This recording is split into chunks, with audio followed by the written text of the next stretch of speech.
All right, welcome back to Perf Damage. Welcome. Today, we're going to do something a little bit different.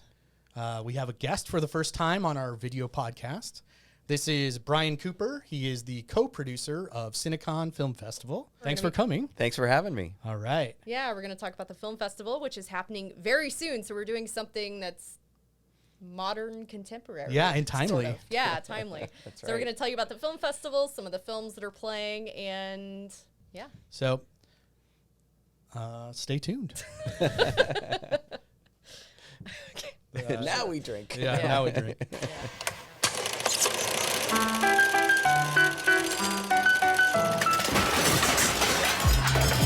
Oh no, not again. Hey, movie lovers. I'm Adam, And I'm Charlotte. and welcome to Perf Damage.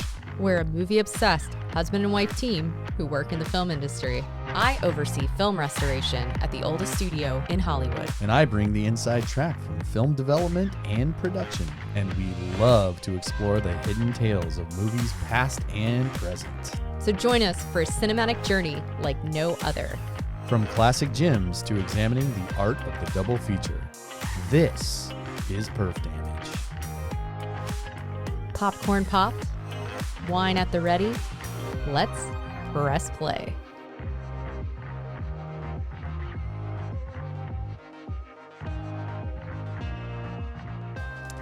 All right, thanks for joining us again. Here we go. Let's get into this. Let's do it. Bryan, let's talk about Cinecon. All right. Let's Cinecon. What makes it? Well, what is Cinecon? Yeah, what makes it a unique festival?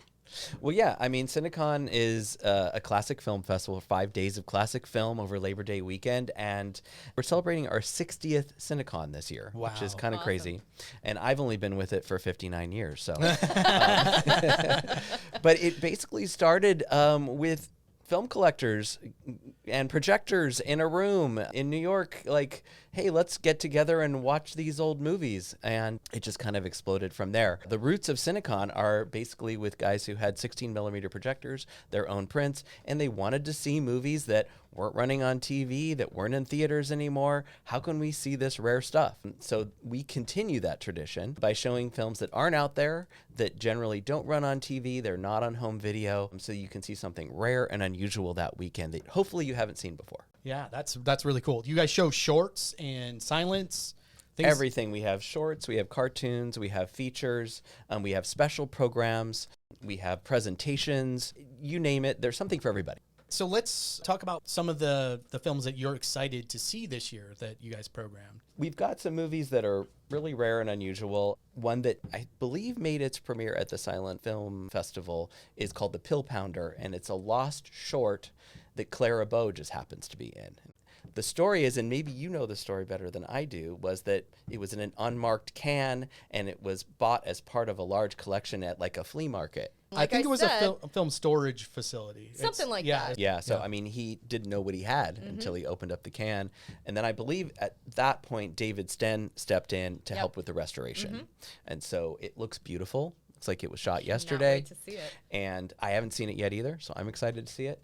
On opening night, we're showing a brand new restoration of Rebecca of Sunnybrook Farm, which is a well-known Chestnut, a Shirley Temple movie, but you've never seen it like this. Disney, which now owns the Fox Library, recently did this in restoration, and this is the U.S. premiere. Winds of Chance is also an opening night, which is a newly restored film. Chris Gray did that restoration. And of course, we have a Paramount short that night called Lucky Stars, which is behind the scenes of the star-making process. And we've got some Vitaphone shorts, and usually when people think about Vitaphone shorts, I think they think about the 20s and early 30s shorts, but they may not realize that Vitaphone made shorts all the way into the 40s.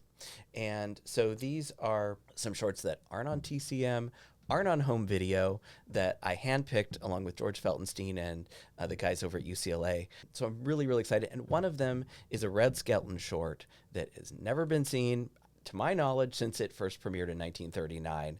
It's his maybe second or third movie that he ever made. Wow. And so we have some people from the Red Skelton Museum actually flying out to see that. So Very just cool. a few of the So highlights. cool. Yeah. There's lots more. I can keep that's going, just but the I don't know. opening night. Yeah, I know that's that's just just opening I don't know night. how much you want me to talk. I mean, I can talk Opening about every day. We're doing a tribute to Myrtle Gonzalez, and a lot of people may not know who she is. Never heard of her. So she was the very first Mexican-American film star. And she died very young in 1918 during the flu. The Spanish flu. Yeah. And so her career was cut short, but members of her family reached out to us and said, is there anything that survives? I think she's the great-great-aunt. And so we went to the Library of Congress, and there actually is a feature, but it was not ready in time for Cinecon. So we're showing a short called The Kiss and then a fragment, a second reel of a feature with her. When we put the word out, we weren't expecting much feedback, and probably the most calls that we've gotten from people in the press are saying, who's Myrtle Gonzalez? We don't know this person. Yeah, I've never heard of her. We wanna talk about her. On Friday, we have Forced Landing, which is really cool because Jeremy Arnold, who you might know, who's written a lot of books, he's on TCM, he asked about this film. When I told him that the running time was 64 or 65 minutes, he said, oh, I've only seen the 54-minute TV cut down because Republic Pictures had a habit of cutting down their movies to be under an hour. Tossing out the rest. So that they could run in a 1 hour time slot with commercials. Right. So what you have is virtually unseen. And I'm That's told with exciting. Forced Landing, it's a different ending than what he saw. Really? Yeah, than on this whatever bootleg copy that he was looking at. So I'm excited about Is that. he going to introduce the film? And then we've got some Universal short subjects that we're really excited. We're doing a whole program on their Mentone shorts, their cartoon shorts. I'm a short person. I'm short and I'm short in many ways, Well, but you're also working on a book about musical shorts, right? I am. think I'm you working- should plug your book I'm gonna- too. I know. This I- is the the plug section. I know. Johnny, do you mind if I plug this before we go to commercial? Quiet, Ed. Don't say anything. So I am working with a gentleman named Mark Cantor. He's written a book on the soundies. So soundies are the precursor to music videos. These are 1940s music videos Oh, Yes, wow. that yes, actually yes. played on a panorama machine in like a nightclub or a restaurant. And it would actually run a film and it would project it on a mirror, and then you would see the reverse image and it looked like a little television set. And so from 1940 to 47, hundreds of these soundies were produced Yeah. by independent companies that highlighted dancers, singers, big bands, comedians, you name it. Anyway, so Mark Cantor, he worked on this Kino set that came out. If you want to see them in pristine condition, he and I had been talking for a long time about wanting to do a book on Mentone shorts. And Mentone was the brand that Universal used before it became an outright Universal short. They were produced in New York by a gentleman named Milt Schwarzwald, and they utilized a lot of local talent. But what the exciting part is a lot of these people went on to be big stars. We're discovering rare film that's never been seen before. Some people, it's their only time they were ever documented on film. A dancer named Pegleg Bates, who you like literally can't see anywhere else. Peg leg. He's I love amazing, this guy. Right. Anyway, you'll get to see some of those on Friday as well. Very exciting. Since we're talking about shorts, I'd love to touch on the Paramount Technicolor shorts that were made in the 1940s. You want to talk about that amazing series? Yeah, the Paramount Musical Parade that came out, there were a bunch of shorts they would play before a film. A lot of them were shot in Technicolor, which at the time was Expensive. Yeah. to shoot in. We just did a whole episode on Technicolor.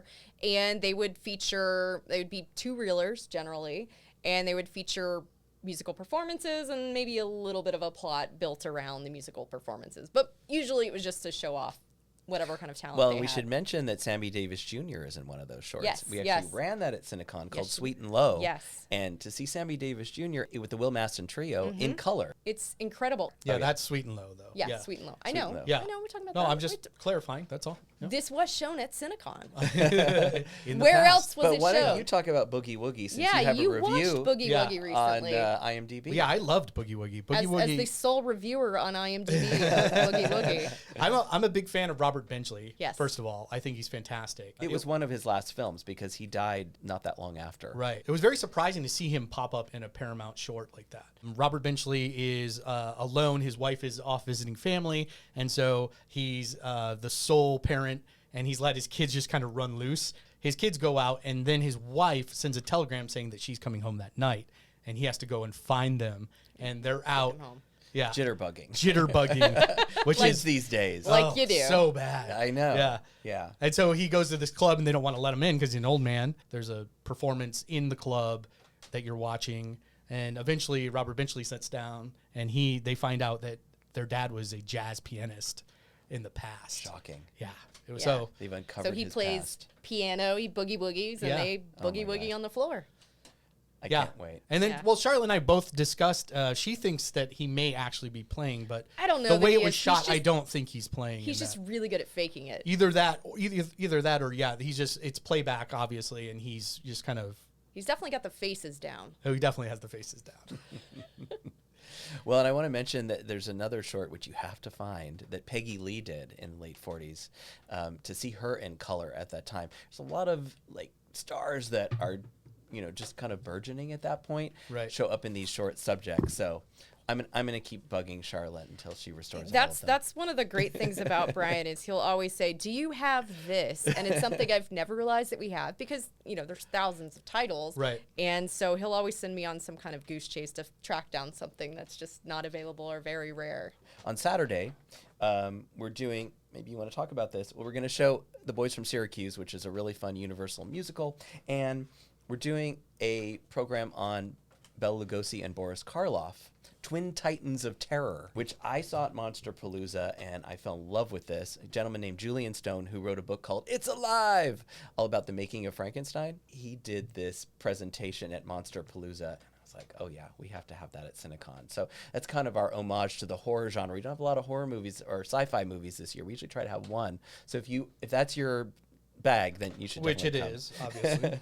So, and then we do something called Kinicon at Cinecon, which is our homage to the old days of television. Do you know what a kinescope is? Yeah, a kinescope is when they filmed a screen. It was basically playback of the television show onto film. It was the only way at that time before the advent of tape that they could record and rerun a TV show. So these are called kinescopes, and Stan Taffel and Stu Shostak, who are collectors, are going to be digging into their archives and showing some rarely seen kinescopes. And we have, as our special guest, Tina Cole, who was on My Three Sons. She played Katie Douglas. Is going to wow. be there. And we're going to show some clips of her. This year, our main sponsor is the Jack Oakey and Victoria Horn Oakey Foundation.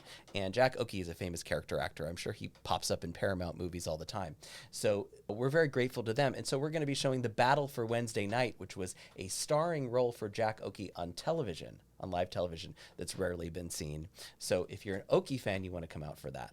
And let's talk about the Song of Arizona, shall we? We actually have one of the stars who's going to be there. He's 94 years old. That's, Oh, I love it when, yeah. I love how you guys get all these stars to come out. We find them. If they're alive, we want them. And they're in their 90s, even Yeah. better. Because that means you've got a lot to talk about. Tommy Cook is his name, and he was one of the co-stars with Roy Rogers and Dale Evans in Song of Arizona, which he recently restored. How do you know it's King Blaine? Seen his picture. Sure, he's a killer and they're gonna hang him when they catch him. One more crack like that and I'll give you a bust in the nose. But Tip, everybody knows that. Sure, everybody knows. He's killed more men than... He has a lot to say about this movie. He's actually bringing one of his posters that we're going to display in the lobby. His son and his nephew are going to be joining him, and he's going to be with us all weekend. Tommy is an amazing guy. Wouldn't believe he's 94. Like, Wow. so much energy. Yeah. He remembers everything like it was yesterday. So I'll definitely make sure that you meet him. Cool. As he's very excited to see this movie, especially in a pristine form. Well, we're and Charlotte is a big fan of Roy Rogers, in case we've not mentioned that here. Let's talk Yeah. about that. Like I a don't know. very big fan of Roy Rogers. So this has actually become one of your things that you want to restore as many of them as possible. Well, I have a little bit of a personal connection because my grandfather and my dad were on a bowling league with Roy Rogers. He lived in the town where my dad grew up, and everybody kind of knew him there, and they just somehow ended up on the bowling league with him. So there's pictures of me and my brother with Roy Rogers. I know. We're gotta have definitely to- putting I in know. here. Yeah, and my office at work is all kind of Roy Rogers themed. One of his granddaughters actually came, and she was just on a regular tour of the studio, and she saw my office and got really excited about it. But yes, so anytime there's a Roy Rogers film, I always make sure it gets love. And there are a lot of them. There I are. keep thinking, how are there still more? Yeah. We've done so many, and there's still So many. You've got so a ways to go, and you have to get to all of them. I do. Eventually. Eventually. Yeah. They are really Always, fun and- because they're a nice mix of action and adventure and a love story and songs. It's everything. Songs are always And great. sometimes they have murder horses in them. Thinking of Trigger Jr. Trigger Jr. is We like love- one of my favorites. That's how I sold it to him because he's really into horror. And when we had worked on Trigger Jr., I said, you have to see this. He's like, oh, another Western. I said, well, it's got a murder horse in it. Sold. First of all, I was like, what is a murder horse? Trigger, I need trigger to on see crack? What is this? It wasn't Trigger. It was a Yeah, different horse. different Oh, was horse. it? Okay. Yeah. All But right. Trigger eventually helps to take him down, which is, Oh, thank goodness. yeah, Yeah. Murder horse. murder horse. I love Just that. got to know how to sell it. Yep. Well, and So- also on Saturday, we have Stephanie Powers coming. And a lot of people know her from television, but maybe didn't know that she made her film debut in 1960. And she made movies all through the 60s. She was under contract to Columbia Pictures. Oh, wow. And even I didn't really know this when I started to explore her career. So we talked to Stephanie and we said, would you please let us honor you? She's going to get the Cinecon Legacy Award this year. And Now, is this award that you give out every year? yeah, I should mention, we Yeah. give out this award every year to people who, for their body of work in Right. the industry, either in front of the camera or behind the scenes. And so Tommy Cook is one of our honorees, and Stephanie Powers, who I've always loved. I mean, Heart to Heart. I'm sorry. I grew up with that. I love Heart to Heart. So we're going to be honoring Stephanie. And when we asked her what movies she wanted to see, she sent me a short list. And one of them was Die, Die, My Darling with Tallulah Oh, Bankhead. I like that one. Which That's is good- a yeah. classic. And I It thought, is. oh boy, we'll probably get a lot of people to come out for that. But then there was one movie that kind of jumped out at me called The New Interns, and it's George Siegel's film debut. Oh, wow. Telly Savalas is in it. All these people that went on to huge TV Television, TV careers. yeah. icons, right? And it's not on home video.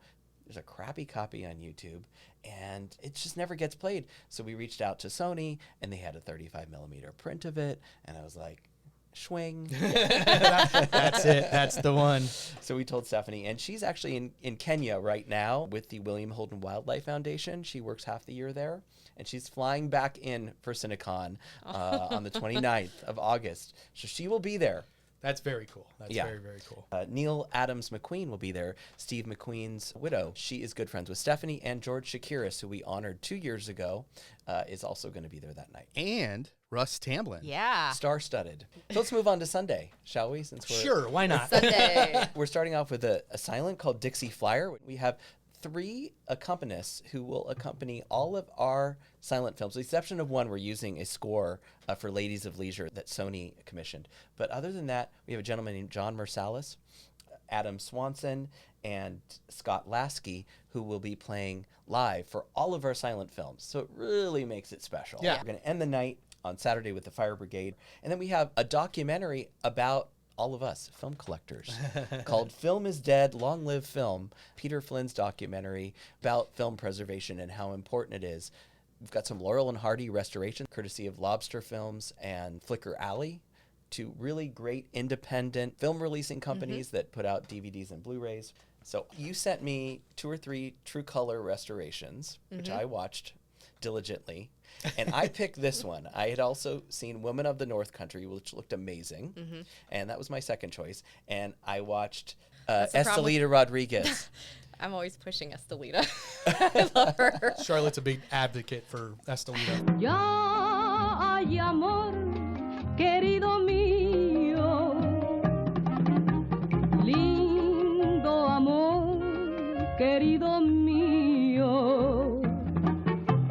Wait, So- is it The Belle of Old Mexico? Yes, So I yes. watched all 3 of those. And I picked The Lady Wants Mink because I thought it was so quirky and unusual and had so many great stars in it, Yes. right? That Yes. you love. Yes. Like Eve Arden and William Demarest. Oh, so great as the neighbors. As the Oh, Joneses. The Joneses. The literal Joneses. Keeping up with the Joneses. Yes. So tell me about that. One of the preservation managers at Paramount, Michelle Friedman, worked on this one, and I tagged along to the whole thing. And we both just fell in love with this film. I tried to get another festival earlier this year to play it, and we were this close to it, but they couldn't find a spot for it. And the festival starts with a T and ends with an M. They loved it, but they just didn't have a spot for it because it is a smaller film. There's not a lot of huge stars in it, but there's lots of people, if you watch these films, that you've heard of. Yeah, And like William Demarest is a character actor. We love him, but he's you may not know his name, but you Again, My Three Sons. Right. Right? So it all ties together. yeah, It does. And Eve Arden went on to being our Miss good. Brooks. right. Yes. It all goes back to television, right? It does. Yeah. Because that's how most Because all those people- stars ended their careers on TV. Yeah. Dennis O'Keefe and Ruth Hussey, who had huge film careers, Yes. are really great as the husband and wife. They're so cute together. They are. And it feels kind of like a long episode of I Love Lucy. It does. That's exactly what I wrote down, as a matter of fact. Because it really does. Is it difficult to restore true color films? And talk about that Yeah. very specific process. So True Color was Republic Pictures' kind of Technicolor knockoff. And it started as a 2-color process, and then it became a 3-color process for some films, and then it actually became a one strip of film process towards the end. So it had 3 distinct versions, all within about a decade. So this one in particular was just one of the one strips. As far as restoration in that sense, it wasn't too difficult because we didn't have to recombine any kind of records. But for does that. the original film fade? Do you have to Absolutely. do a lot of digital work on it to bring the color back? It does fade. Does And it turn red? No, it doesn't turn red, not like a print. It's just the colors sort of lose fidelity. A lot of times you lose blue first. One interesting thing about this film, it's from 1953, and one of the changes that was going on in Hollywood at the time were aspect ratios. So we had the widescreen wars, which kicked off with 1952 with Cinerama, and then in 53, that's when CinemaScope started. So with this film, a lot of companies in 1953 were releasing their slates saying, these are the films that are coming out this year, and you can show them in all these aspect ratios, because they wanted them to be able to be played in theaters that had converted for CinemaScope, or maybe that hadn't converted for CinemaScope. So there's actually a memo from Republic Pictures that we found that said that this was one of the films that they recommended could be shown in 1/66.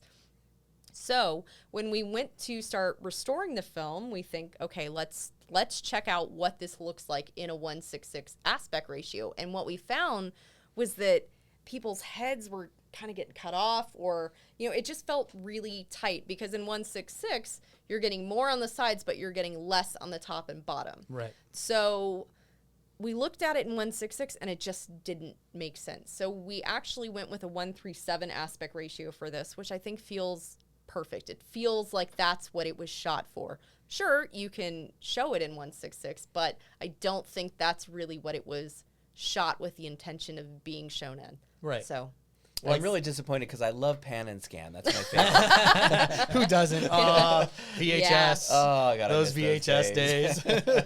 And of course, Yeah. Paramount had VistaVision. Oh man, you're gonna get. Is it difficult to work in that? you know, that's like It's one a of my whole nother favorite show. words. It's also a running joke in our. Is that the buzzword in our in the house? podcast? Every time someone says the word VistaVision, we have to play the VistaVision logo. It goes, Okay. Yeah. My goal at Paramount since I took this job has been to finish all the VistaVision films, which there's 60 of them, and only 2 or 3 had been done whenever I started. Now we're up to 30 something, so. Well done. Can't wait to see more of those. Maybe we'll show them at Cinecon next year.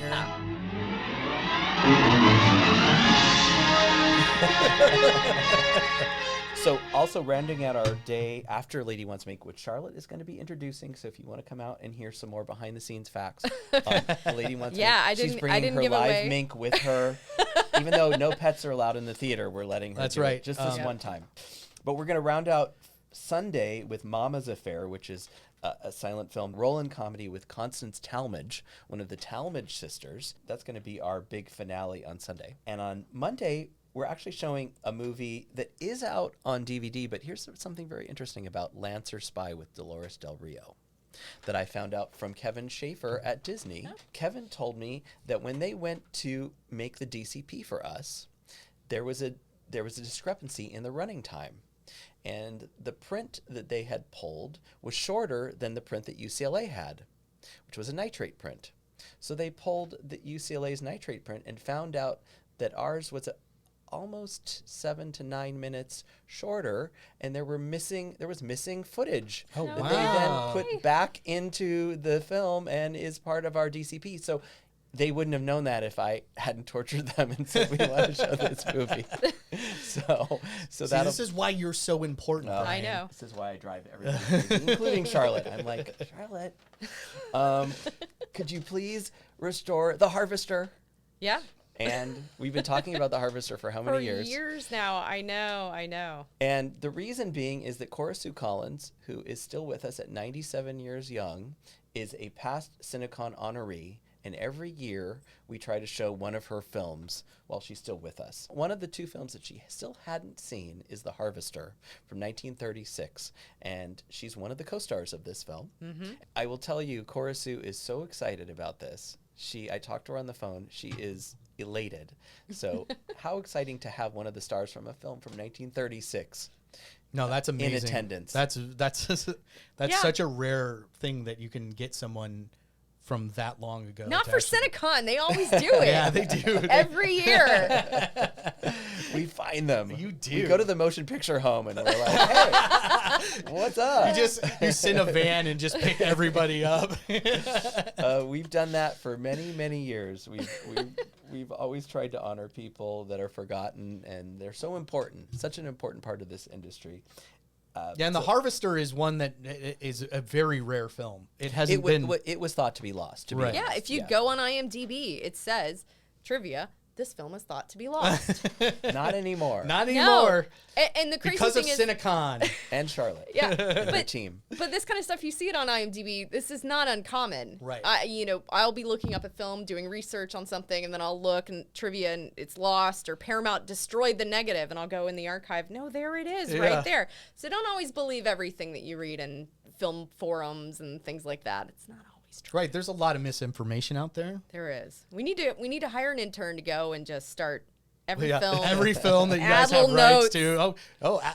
Paramount holds the negative, and it was restored in this year. Yeah. That kind of thing. Yeah. I watched a few other films that you sent me, and I wish I could program all of them, to be honest.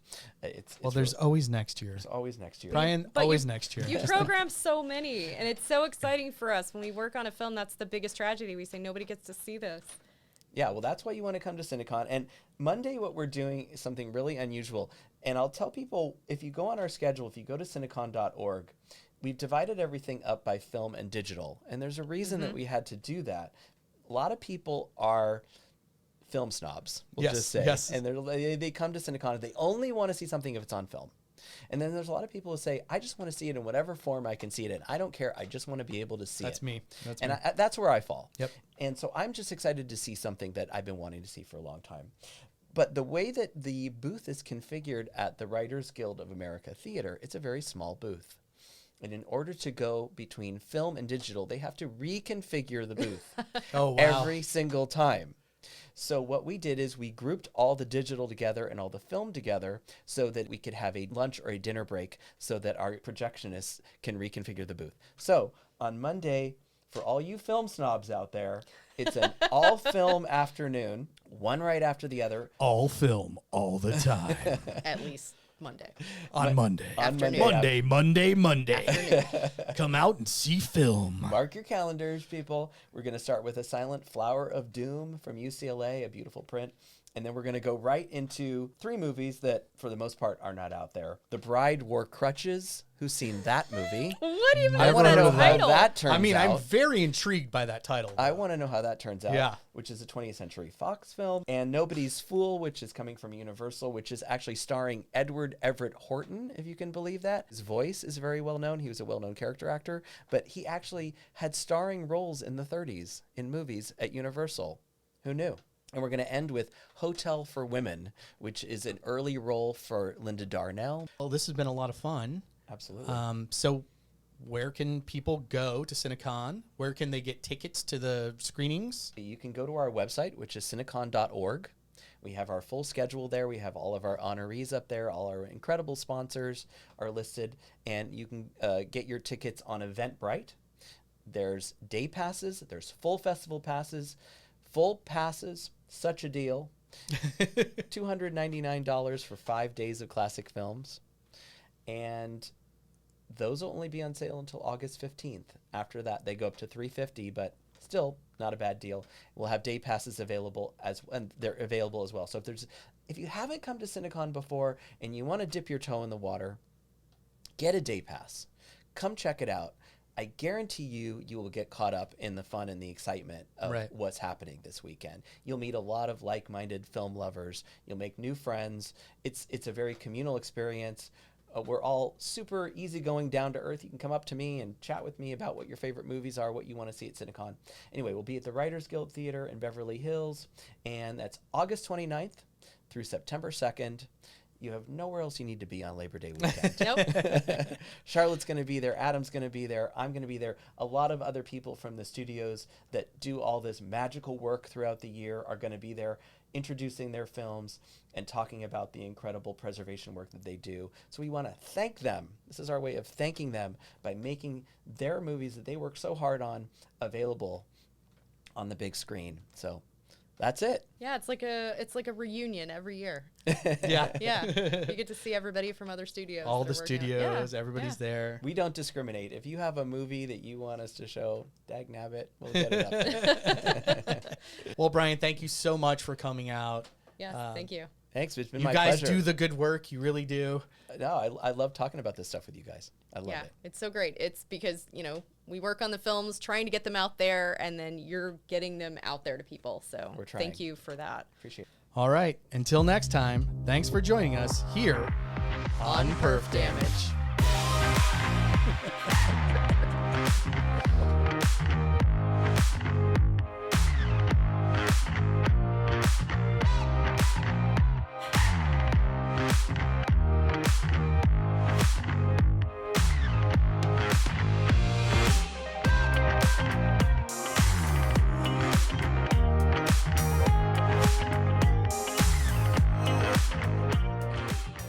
All right. I guess until next time.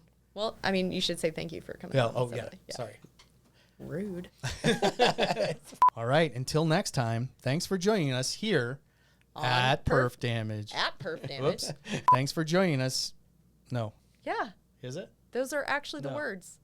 Yeah. Whatever, just Yeah. do it. Sure, It's like I'll do they've never done There's it my before. answer. Yeah, I've He never screws done it up all the time. I do. I It's a screw it running up joke. like probably about 70% of the time.